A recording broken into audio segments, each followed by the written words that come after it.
Kerem Usta. Efendim. Buyur hayatım. Söyle bebişim, ne istiyorsun? Bundan bana yapar mısın? TOYBOX lollipop şeker. Evet. Yaparım.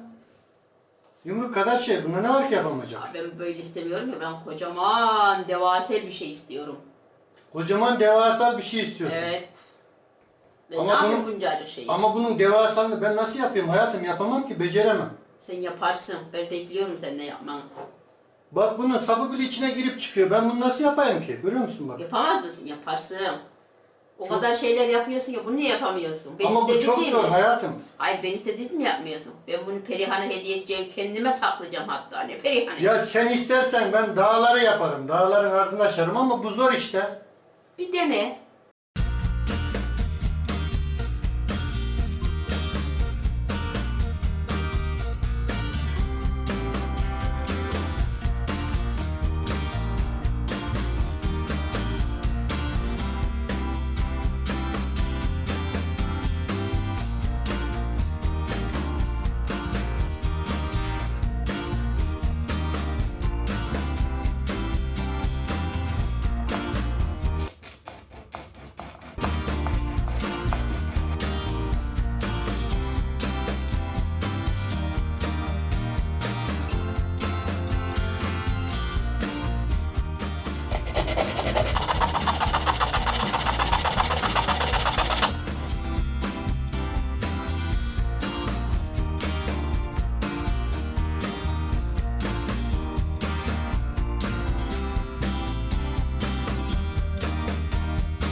Nasıl oldu sence? Çok güzel, harika. Benzedi mi? Hep birebir. Yani her şeyle mükemmel bence. Ne dersin? Lollipop şeker oldu mu? Oldu. Arkadaşlar sizce nasıl oldu? Ayşe Hanım bak. Evet, diyorum ya. Birebir, hepsi aynı. Hiçbir şeyi yok.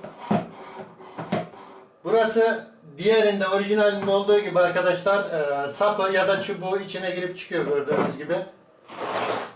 Evet. Evet, çubuğuyla, içindeki oyuncaklarıyla, Gerçek bir lollipop şeker oldu mu? TOYBOX. yüzündeki resmiyle aynen. He? Bence birebir. Bence harika.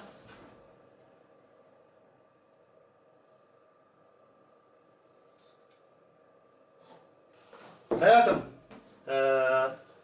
bu senin içindi. Teşekkür ederim. Güle güle ye. Çok teşekkür ederim. Arkadaşlar gördüğünüz gibi elimden geleni yapmaya çalıştım. Becerdim mi bilmiyorum. Takdir sizin. Oynar saplı. Yani orijinalinde olduğu gibi bakın şöyle. Şu orijinali mesela. Bu sapı görüyorsunuz. İçine girip çıkıyor, oynuyor yani hareket ediyor. Üstü de biraz sallanıyor. Yani biraz gördüğünüz gibi yamuk. Bunda da aynı şekilde sapı hareket ediyor. Üstü de hafiften, evet hafiften oynuyor. Güzel, böyle güzel, harika. Hafiften de biz de yamuk yaptık, çok güzel.